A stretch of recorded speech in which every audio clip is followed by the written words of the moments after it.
రాజకీయ నాయకులు మేము ఏం చెప్పినాం ఎమ్మెల్యేగా, అరువులకు ఇవ్వండి, భూమి పుత్రులకు ఇవ్వండి అని చెప్పాము. అరువులకు భూమి పుత్రులకు ప్రాధాన్యత అని చెప్పాము.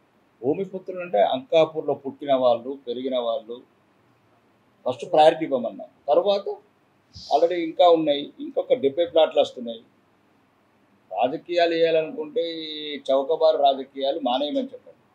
అక్కడ ఉన్న ఆ నాయకులకు కూడా చెప్పాము, రండి ఎవరు అనర్హులు ఉన్నారు అనర్హులు లిస్ట్ తీసుకురండి, కలెక్టర్ గారికి చెప్తాను. గౌరవనీయ ముఖ్య అప్పుడు ఎవరు మంత్రి జూపల్లి కృష్ణారావు ఆమోదించిండు.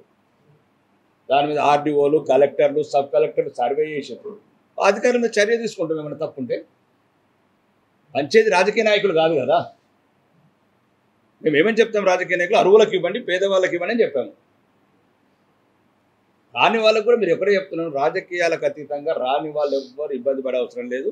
ఆరుమూరు నియోజకవర్గంలో ప్రతి ఒక్కరికి ఇల్లు లేని ప్రతి ఒక్క పేదకు ఇల్లు కనిపించే బాధ్యత మేము సెంట్రల్ ఉన్నది, స్టేట్ ఉన్నది. ఇప్పుడు ప్రతిరోజు రివ్యూ చేస్తున్నాను.